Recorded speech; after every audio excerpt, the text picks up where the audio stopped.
I just want to ask you this question. As a former player, just like what happened in Barcelona, the El Mundo revealing Messi's contract details. What do you think, as a former player, what do you think, in your regard about that issue? It finally put me to the sword. Yeah, I've been trying to avoid this conversation, but then if we must talk about it, let's talk about it the way it is. I think that I've tried to factor in a lot of things. You don't go into a fight and do not expect a reprisal. Okay, if you throw a punch, somebody else is going to throw another punch to you. But some people are saying that they will sue El Mundo. El Mundo has no right to reveal it. I don't know how the legal system and the freedom of the press is in Spain, but I think that a media house have the right to publish that. There's nothing in the report that is maligning the character. Okay, there's a line that says he's draining the club. Maybe that line is bad. Maybe that's the line that they would be culpable for in terms of legal action. But this is what I think. I didn't see this anywhere.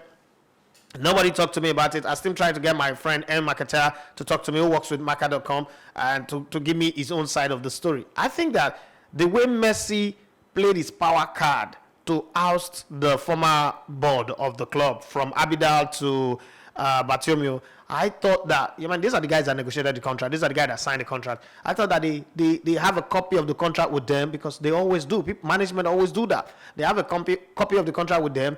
And as it seems like the club is beginning to turn into the right direction, March 7th or so, or March 29th, election will be held, and it seems like Laporte is coming back. Everything seems to be going well again. All of those drama of Messi is going down. They felt this was the right time to stab him, to put the knife where it really hurts. And they revealed it. Maybe they put the cards out and told them, this is me just playing one card, but let's go down on the numbers, because business is about numbers. So to those who are aggrieved, and I'm wondering what right they have to be aggrieved. Let's first highlight something. Do you know why Figo left FC Barcelona back in 2007? He left FC Barcelona because he felt it was not recognized. Like all the things he's doing for the club, everything that he's giving to the club in terms of performance and the rest of them, he felt he was not getting the kind of appreciation that he was supposed to get. So that got him pissed, and he left FC Barcelona for their rival Real Madrid. Now, one of the things, I think that was in 2000, sorry. One of the things you need to understand was the man felt unhappy playing for that club, I think for about 5 seasons or so, and then he left. He went to Madrid. After Madrid, he went to Inter Milan.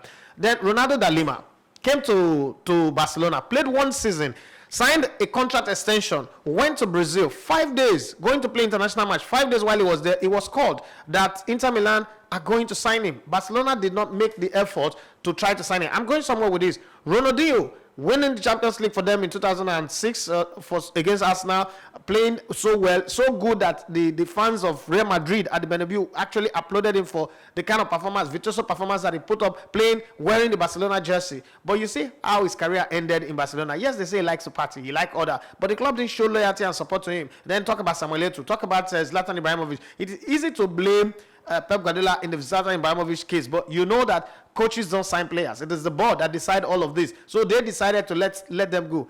Don't forget that Messi is studying all of this. He's a South American player. He watched all of this happen.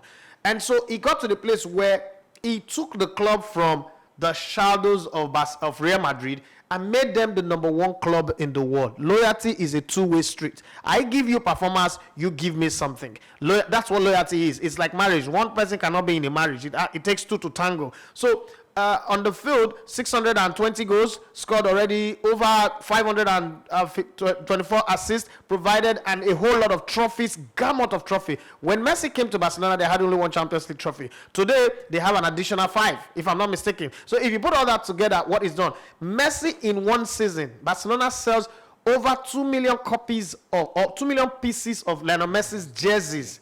Okay? To the world. Now, if you sell that amount of jerseys, let's say you take 45% because of the image right contract that you have, and you give the rest to him, what other player in the history of the club makes the club that amount of money? So when you sign a contract and all of those numbers that are being thrown around, he gets this, he gets that. I like the way people, want to make noise about it, but it is called loyalty bonus. And then there are variables like if we win the Champions League while you're playing for us, you earn this money. They've not won the Champions League since 2017 when he signed that contract. So no, 2017 was when he signed his contract. That's what I'm saying. So since 2017 when he signed this contract, they've not won the Champions League. So that amount, that 13 million, doesn't activate. If you win the Ballon d'Or, you get such amount of bonus. Some of these awards, some of those monies were not given. But then it's not only Messi that have that kind of contract. Neymar have that kind of contract in Paris Saint-Germain. Cristiano Ronaldo had that kind of contract in Real Madrid. And a host of other players, when you're big, you're big. It's not your fault. The elephant does not go to do fasting and prayer to grow big. Messi have earned the right to be given that kind of money. Now, to reveal it at this time is the highest amount of stupidity. Now, talking about draining the club spent 342 million in Dembele, Coutinho, Babatunde Braithwaite, and Antoine Griezmann. Which one provide more drain on the lifeblood of the club compared to Messi? An unfit Messi that was playing poor last season was still the highest goal scorer in La Liga. This is Messi that is off color. This is Messi that is dead and buried. Just like people would like to tell you that Pep Guardiola is having his worst season of his entire coaching career in the league right now, but he's on top of the log. Okay, so when you put all that pieces together, you find out that somehow some people are playing a stupid card. And you know the funny thing, just the weekend where that news came out, Messi again reminded us of the class and quality of the person that he is. With that amazing free kick against Athletic Bilbao, Messi would always be a god when it comes to all of the players in the history of this club that have won the Barcelona jersey. Not only that, but in La Liga, in Spanish football. Not only that, in European football. Not only that, any conversation across global football. If you're mentioning the icons of the game, if football was ever going to have a Mount Rushmore, where you have the gods of the game, Messi will stand top there, and the conversation will not be because he financially drained the club. Barcelona are in a €1 billion financial mess because Bartomeu and his clique did not know what they were doing. We're signing stupid contracts. We're just signing players believing that on the back of Messi, in God we trust. Like it was the dollar. That they didn't raise the value of the club. They just signed any player, do anything that they like, thinking that Messi will come. They brought in 7 sons of skivers and thought that they would come and perform miracle because Messi was wearing the Barcelona jersey. But even the best performer, even Jesus needed people to pray with him in Golgotha. The truth of the matter is, let's not just put the blame on Messi and say he's draining him. It's a contract negotiation, meaning Messi lawyers, Barcelona lawyer, team of lawyers, Messi, the board, everybody sat down, educated people against a Messi that is not educated. How was Messi able to hound them, make them agree to that deal without them saying, oh no, we don't want this? Then let me bring in another caveat to this conversation. Last June or last July, Messi, or it was August, Messi said, okay, there is a clause in my contract that says I can leave. Yeah. Which means about £210 million would have been saved in contracts, in bonuses, in allowances, and all that if they allowed him to go. Yeah. But the board said they were going to go to court, that Messi should stay. Now it states if they had saved that money, it would have cut off this bill of 1 billion down by 275 million euros. So it would have also come down, and then some of the sponsors' money would recompense for the bill, and whatever happens, happens. But then they took a decision to keep Babatunde Braithwaite and gave their title contender, a player who is not the top goal scorer in Spanish La Liga, Luis Suarez, saying that they are saving costs. Who is making decision for Barcelona? That's the problem.